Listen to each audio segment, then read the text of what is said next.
Bonjour, aujourd'hui petit tuto pour comment réaliser un petit chantier par exemple en bois pour mouler une forme, ce qui pourrait être par exemple une planche de skateboard, de longboard ou autre. Donc l'idée c'est de définir une surface qui va correspondre à la forme de la planche. Et pour réaliser cette surface, on va faire un lamellé-collé. Et pour faire ce lamellé-collé, il nous faut un chantier avec la forme désirée. Donc pour ça, cette forme va être assemblée avec les deux flancs verts, des coupes qui sont en gris et un fond qui est en beige là. L'ensemble serait mis sous vide pour former la planche de contreplaqué ou autre pour former le skate. Alors, si je viens de faire ça, je vais commencer par faire une nouvelle étude, un part design.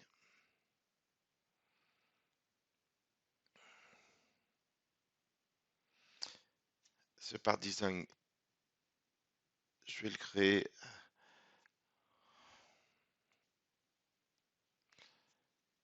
Donc ce part design, je vais l'appeler moule par exemple. Et alors sur ce moule, je vais commencer par créer des paramètres avec la fonction fx. Alors les paramètres de type entier, d'abord longueur. Premier paramètre de type longueur, c'est pour la longueur euh, totale, donc 800 mm par exemple. Je vais créer un deuxième paramètre que je vais appeler largeur à 300. Donc on voit le fait de créer des paramètres, normalement si on a configuré correctement nos 4 settings, on voit l'onglet paramètres dans l'arborescence, longueur totale, largeur. Je vais créer un paramètre qui va correspondre au nombre de sections que je vais mettre ou d'espacement. Donc cette fois-ci, je vais créer un paramètre entier, NB inter, et on va partir sur une dizaine. Ok.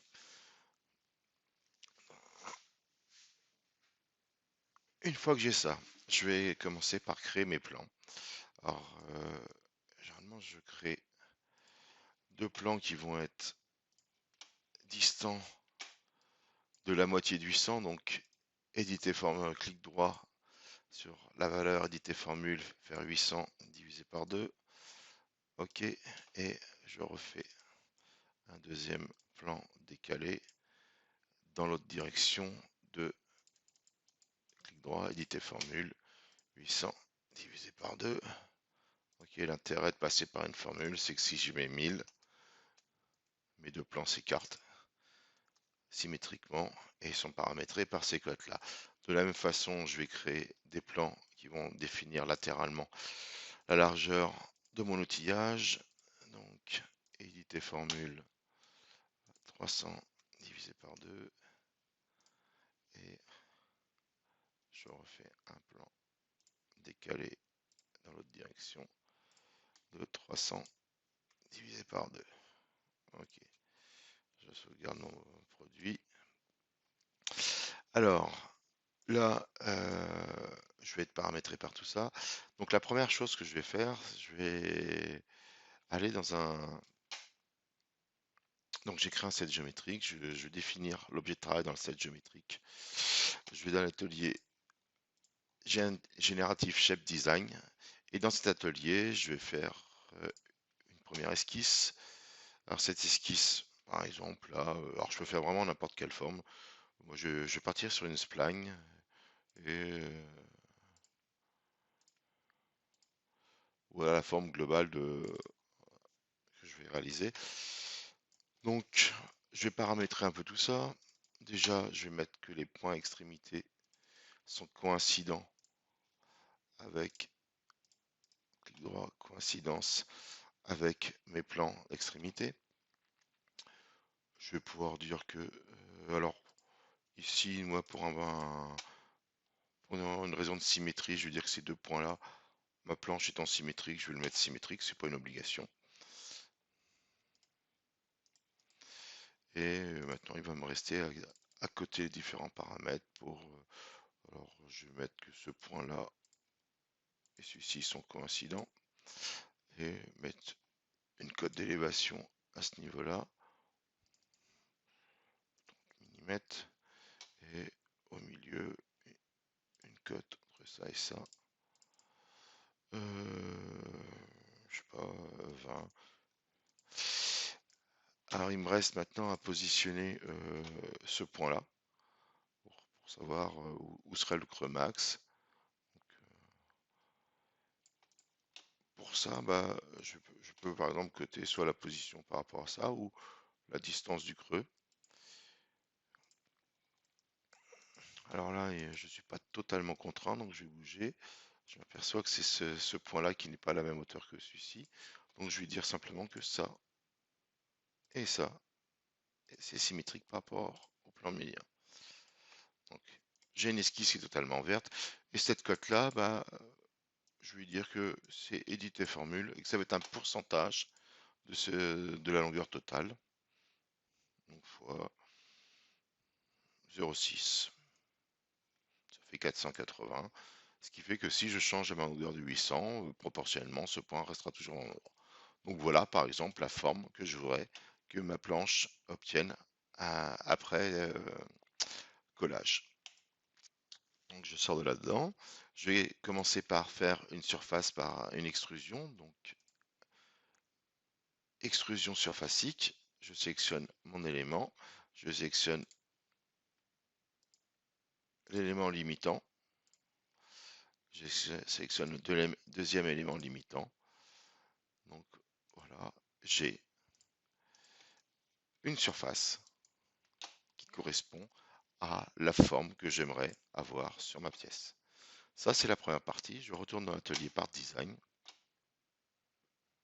Donc mon extrusion est réalisée. Je vais créer deux autres plans qui vont me servir par la suite, donc décalés par rapport au plan horizontal. Peu importe, je vais bien avoir plutôt des valeurs positives. 100. Ok. Et je vais refaire un deuxième à 150 pour l'instant. Ah. Donc une fois que j'ai fait ça, j'ai tous mes paramètres. Je vais commencer à dessiner, entre guillemets, chacun des éléments en bois. Et pour ça, pour chaque élément en bois, je vais créer un corps de pièce, donc insertion corps. Donc là, j'ai créé un corps. Dans ce corps-là, je vais insérer un set géométrique pour pouvoir créer. Alors attention, le père ici, c'est corps de pièce 2, le parent. OK, et donc apparaît ici un set géométrique. Et dans ce set géométrique, je vais créer un plan décalé par rapport à celui-ci d'une certaine valeur, pas grave pour l'instant. Donc j'ai ce plan et je vais commencer à dessiner la forme d'une section. Donc pour ça, je fais une esquisse et je vais dessiner mon esquisse qui ressemble grossièrement à la forme que je veux faire. Donc je vais avoir quelque chose qui va ressembler à ça. Je vais faire une symétrie par rapport au plan médian et je vais relier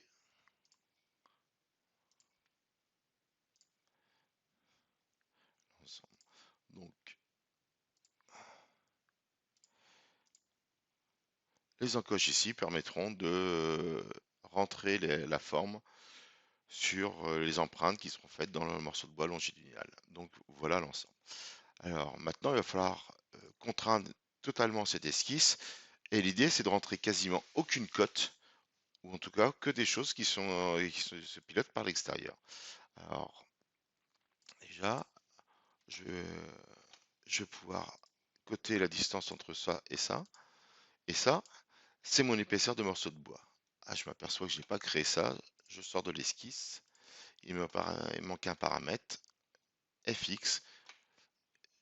Je vais créer un paramètre de type longueur et je vais l'appeler épaisseur bois 1. Alors je mets bois 1 parce que si j'avais plusieurs épaisseurs, je pourrais en créer plusieurs. Et on sait jamais, c'est un contreplaqué de 12 mm. Ok.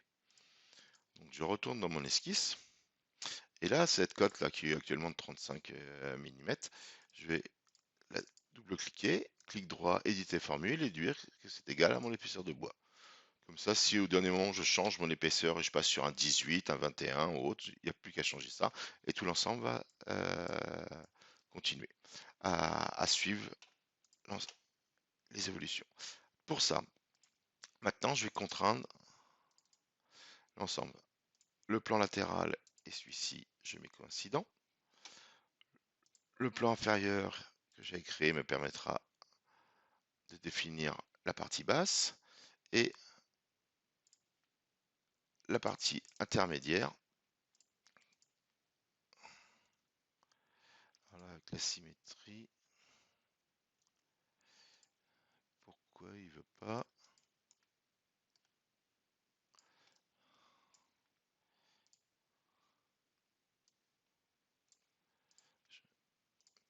Quasiment au même niveau normalement. Coïncidence. Ok. Donc maintenant il me reste plus qu'à régler la hauteur de ceci. Pour ça, j'ai ma surface jaune, donc ce trait là, je peux le cacher.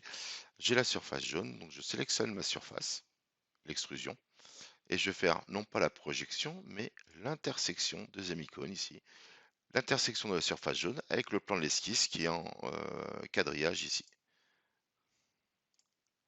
Et ça m'a donné la ligne qui est jaune. Je vais cacher ça provisoirement. Et on voit que c'était une ligne. Alors cette ligne-là, je la mets en droite de construction et je vais dire simplement que ça et cette ligne-là sont coïncidentes.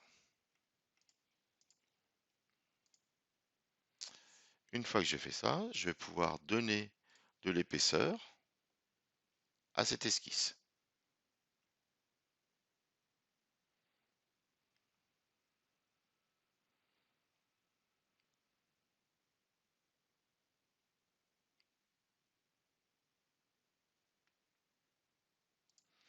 Alors, il m'a dit que ça ne faisait pas partie encore. Alors, annule. Je vais quand même définir avant l'objet de travail ici. Je vais faire l'extrusion. Et donc l'extrusion apparaît bien encore. Et je vais dire que c'est cette esquisse. Je vais l'inverser pour l'avoir côté droit. Et son épaisseur, éditer formule, mon épaisseur de bois. Ok. Donc si je regarde, j'ai ma surface qui est comme ceci. Et j'ai l'ensemble. Alors si je déplace mon plan,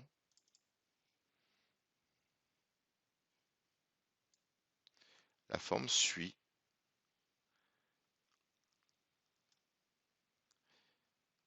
Alors, ça suit, mais si on regarde bien, je mets ici, si on regarde bien ici, je m'aperçois que l'arête de gauche est bien affleurante à ma surface, par contre l'arête de droite dépasse. Alors ça veut dire quoi? C'est-à-dire que si je suis du bon côté, je ne dépasse jamais la surface jaune, donc c'est bien parce que j'ai aucune interférence. Par contre, si je suis de l'autre côté,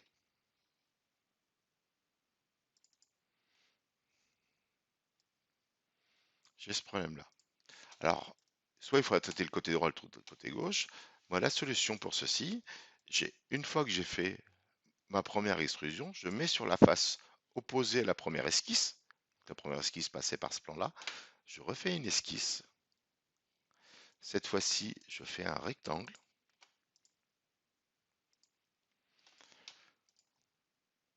Je définis des coïncidences entre le bord et le bord.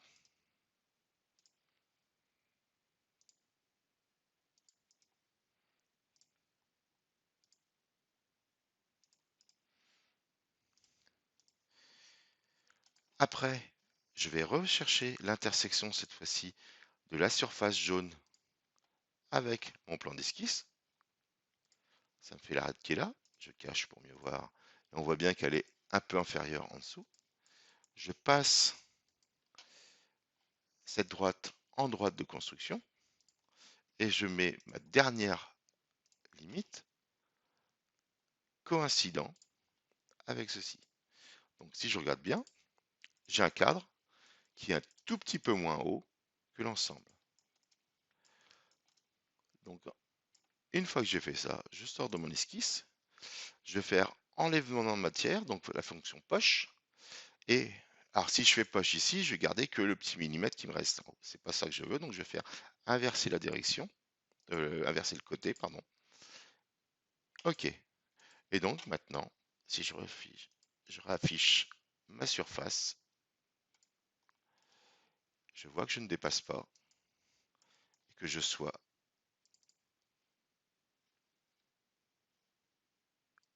d'un côté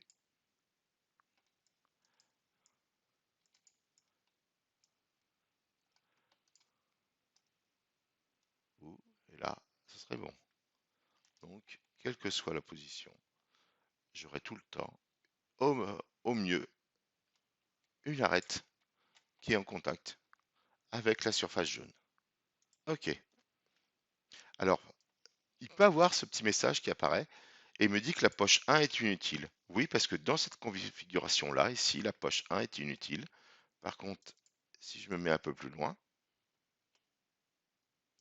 ou dans une configuration, là, la poche 1 est utile. Donc j'aurai ce message d'avertissement qui risque d'apparaître chaque fois que j'aurai fait cette poche inutile, mais au moins je suis sûr de toujours avoir une géométrie qui est correcte. Alors maintenant, je vais... l'idée c'est de recopier ça plusieurs fois pour faire une copie intelligente. Je recrée un paramètre qui est de type entier, qui s'appelle num section.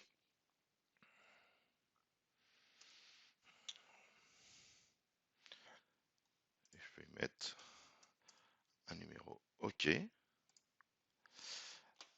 Alors, là, il est apparu ici, je vais le déplacer, je vais le mettre dans le set géométrique là, telle sorte que quand je copierai tout ça, il sera copié en même temps. Donc, je fais couper, coller. Donc, il apparaît dans le set géométrique. Et là, la valeur du plan, je vais faire une formule, éditer formule. Alors, cette formule, ça va être quoi? Ça va être, ouvrez la parenthèse, 800 moins l'épaisseur de mon bois, divisé par le nombre d'espaces d'intersection, entre guillemets, que j'ai. Et je vais multiplier par numéro de section. OK. OK. Comme ça, si la section, c'est la 2, il se mettra au 2, 3, et ainsi de suite. Donc le fameux message qui avait risque d'apparaître souvent. Bon. Et là, si je mets 0, bah, je vais être à l'origine. Donc là, je viens de créer ma première section. Ce qui est bien. Maintenant, je vais créer ce qui va me servir de flanc sur le côté. Donc je vais faire insertion, un corps, et je vais dessiner une esquisse par rapport à ce plan-là. Alors cette esquisse va être particulière parce que je vais récupérer le profil de ceci. Donc je vais chercher l'intersection de la surface jaune avec mon plan d'esquisse. Je cache, j'obtiens cette limite-là. Et là, je vais simplement refermer par trois côtés. Donc j'ai extrémité verticale, horizontale, et je vais refaire. Il me reste plus qu'à limiter ça. Bah ça, c'est coïncident avec le plan du dessous. Donc là, j'ai la forme de mon flanc sur le côté. Je vais lui donner une épaisseur, donc je suis dans le corps principal. Je vais faire une extrusion. Je vais inverser la direction. Et je vais pas oublier de mettre la longueur, non pas à 12 mm, mais pilotée par le paramètre épaisseur bout 1. Ok, je vais changer la couleur histoire de voir ce que l'on fait. Donc voilà, alors là on voit que les deux pièces rentrent l'une dans l'autre. Donc pour ça, bah, je vais faire une poche ici. Je me prends sur le plan intermédiaire, je fais une esquisse, je vais cacher la partie verte pour récupérer cette surface-là. Cette surface-là, je vais la projeter. Je sors de l'esquisse, je réaffiche ma pièce, et là, je vais faire un enlèvement de matière, donc une poche.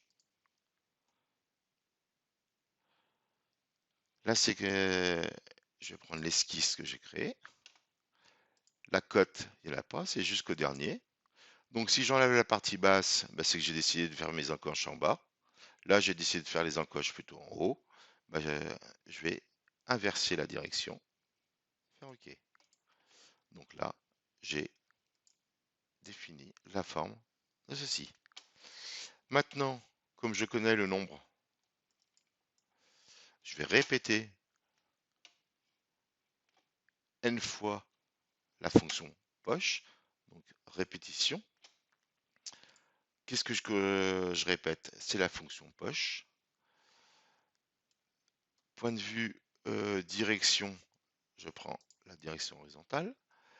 Le nombre d'instances ici, éditer formule, nombre d'inter. OK. Les espacements, bah, c'est là que je vais éditer une formule. Je vais dire que entre parenthèses, c'est 800 moins mes 12 mm divisé par le nombre d'inter. OK. Alors on voit que là, il me le fait bien. J'en ai bien un intermédiaire de 3, 4, 5, 6, 7, 8, 9, 10, mais il ne fait pas la poche du designer. Donc là, je vais simplement, dans FX, ici, rajouter plus 1. OK. Donc voilà la forme de mon peigne sur lequel je vais venir mettre mes différentes sections. Comme j'ai envie de mettre un fond pour mettre sous vide, bah, je vais indexer l'ensemble. Je vais faire deux petits tenons à ce niveau-là. Donc pour ça, je me mets sur cette surface-là. Je fais une esquisse.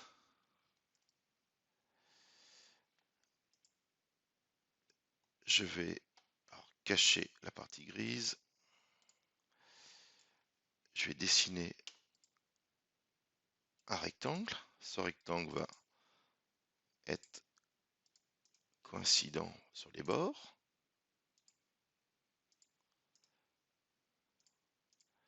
Et là, pour que ça suive les codes sans trop de problème, je vais sectionner cette arête-là, celle-ci et enfin celle-ci en troisième. Et je vais dire que c'est symétrique. Et je vais refaire la même chose de côté. Je vais dire que ça, cette arête-là et celle-ci, c'est symétrique. Comme ça, j'ai aucune cote à faire. Si je change le nombre de trous dans mon peigne, bah, ça changera automatiquement la forme. Donc il y a ça. Je vais quand même faire sa symétrie par rapport au plan médian. Et je vais faire une extrusion. Éditer formule. Épaisseur bout 1.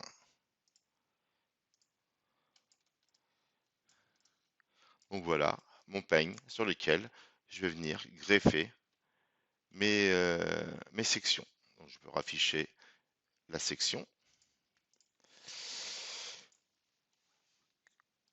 Cette pièce-là, je vais faire la même en symétrique de l'autre côté. Donc pour ça, je vais insérer un corps. Je suis à ce niveau-là. Je vais faire une esquisse par rapport à ce plan-là. Je vais simplement sélectionner ma surface, projeter. Donc je récupère tout le contour et je vais pouvoir faire une surface. Donc l'épaisseur est bonne, mais attention, éditer formule, il faut qu'elle soit reliée à mon paramètre bois 1. Je vais mettre une couleur histoire de mieux voir comment ça se situe. Voilà mon deuxième peigne. Donc là, je vais dessiner la partie inférieure maintenant, le dessous. C'est une planche avec simplement 4 encoches pour pouvoir indexer les deux peignes. Donc, insertion, corps. Mon corps est là. Je vais créer une esquisse qui va être par rapport à ce plan-là. Cette esquisse, c'est bêtement un rectangle. Ce rectangle va être positionné uniquement par rapport au plan défini initialement.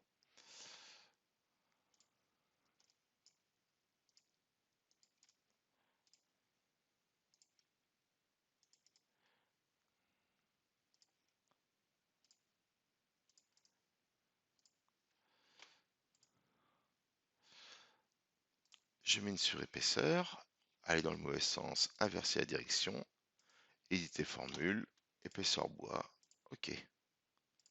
Ok. Donc là, il va falloir faire les 4 encoches.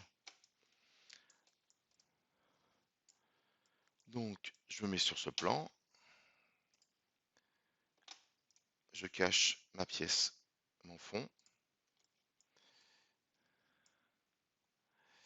Je vais prendre alors les 4 côtés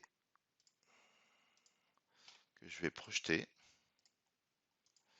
Je vais sélectionner, en faire la symétrie par rapport à la face horizontale. Bien vérifier que ça soit vert ici, comme quoi c'est totalement contraint. Je sélectionne les deux et je fais symétrie. Comme ça, j'ai mes 4 tenons qui vont apparaître. Non, pardon, mes 4 orthèses.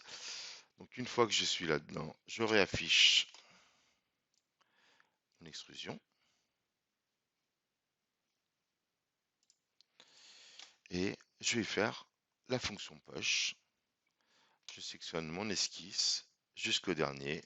OK. Et donc si je lui donne une petite couleur, histoire de mieux voir ce qui se passe, on voit bien que j'aurai mon indexage avec les peignes verts. Donc là, on peut sauvegarder.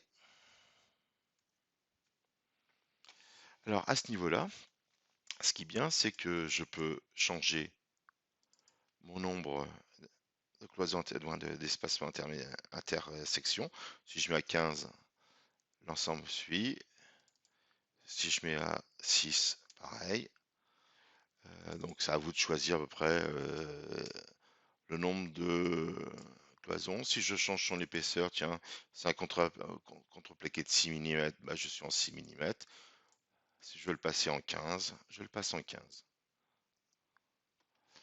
Voilà, donc là, alors on voit qu'il y a un petit problème. Donc on voit ici que dans la profondeur de la cote, j'ai laissé une valeur de 12 mm.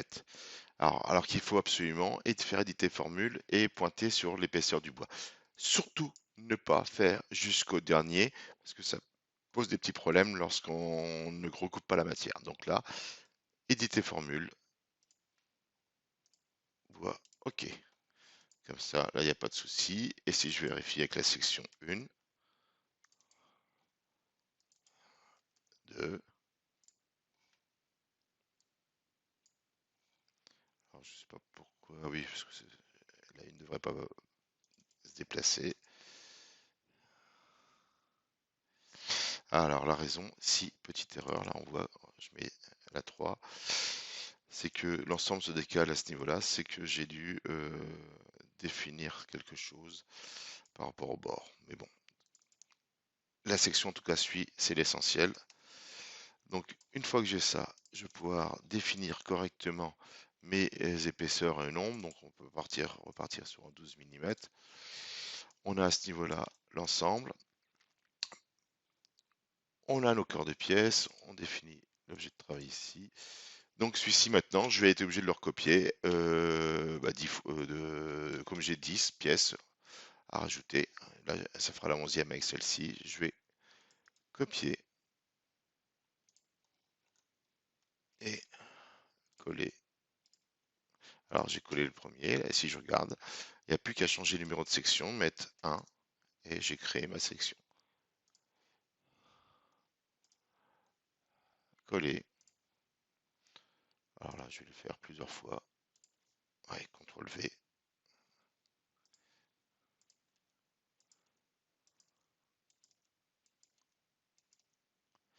Donc, celle-ci, c'est la numéro 1. Celle-ci, je vais changer 2. Petit message comme quoi la poche ne sert à rien, c'est pas grave. 3, 4,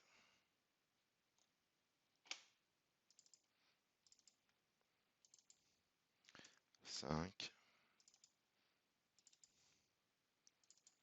6,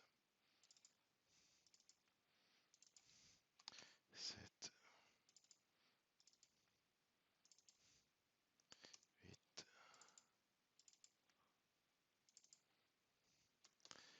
9. Et je colle le dernier.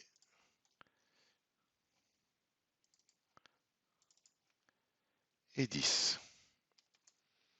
Voilà. Donc je vais fermer toutes les boîtes de dialogue là.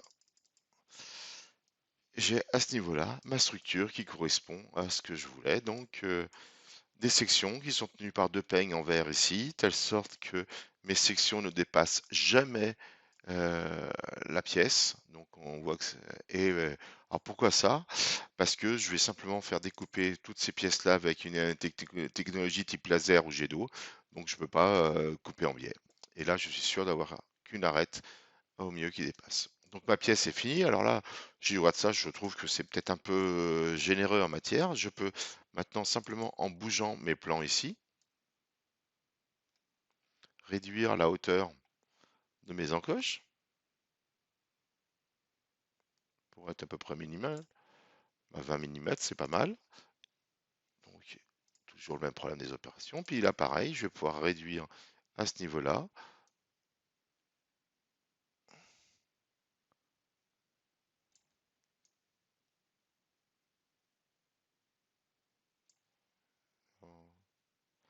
Je veux pas, donc on va se met à 50. Ce qui fait que c'est un moule assez minimaliste. Je peux même aller à 40. Fermé. Donc voilà, un moule ici qui pourrait me permettre de mettre en forme un lamellé-collé. Je peux cacher tous les plans maintenant qui ne me servent plus à rien.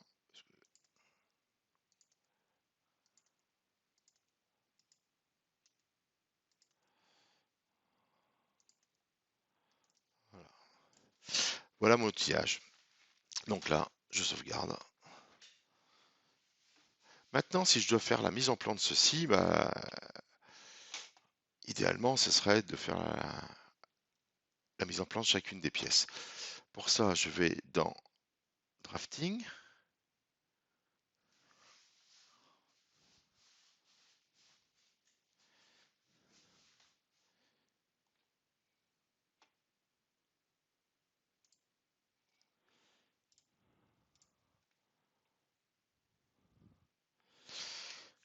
Et dans Drafting, je vais commencer par faire une vue. Alors si je fais une vue bêtement, dans Moule, je vais sélectionner une surface.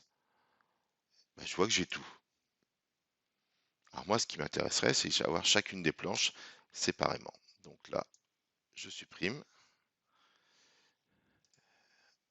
le cadre de vue et la vue. Donc je commence. Et là, je vais dans ma fenêtre du part. Avant de sélectionner le plan de projection, je sélectionne mon corps de pièce. Donc si je prends le premier, je sélectionne la vue. Je n'ai que la vue. Et je vais faire ça pour chaque fenêtre, moule. Je vais sélectionner le deuxième, la vue. Et là, je vais pouvoir placer toutes mes coupes pour le troisième, fenêtre. Donc le troisième, c'est le 15. Hop, je sélectionne la vue mise en plan, peu importe, il faut que ce soit bien. Donc on a bien quelque chose qui est encore plus petit. Et je le positionne.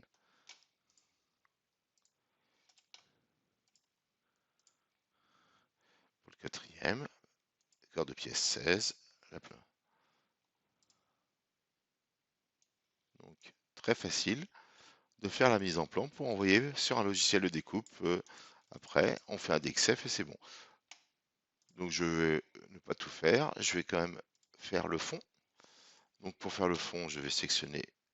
Donc le fond, c'est le corps de pièce numéro 5. Et je définis cette phase de projection. Donc il ne me restera plus qu'à positionner tout. Je vais faire un peigne. Définir le peigne, donc celui-ci, c'est la pièce numéro 3. Je définis la surface. Et voilà mon peigne. Donc très rapidement, je suis capable de faire une mise en plan qui correspond à chacun des morceaux de bois que je devrais découper.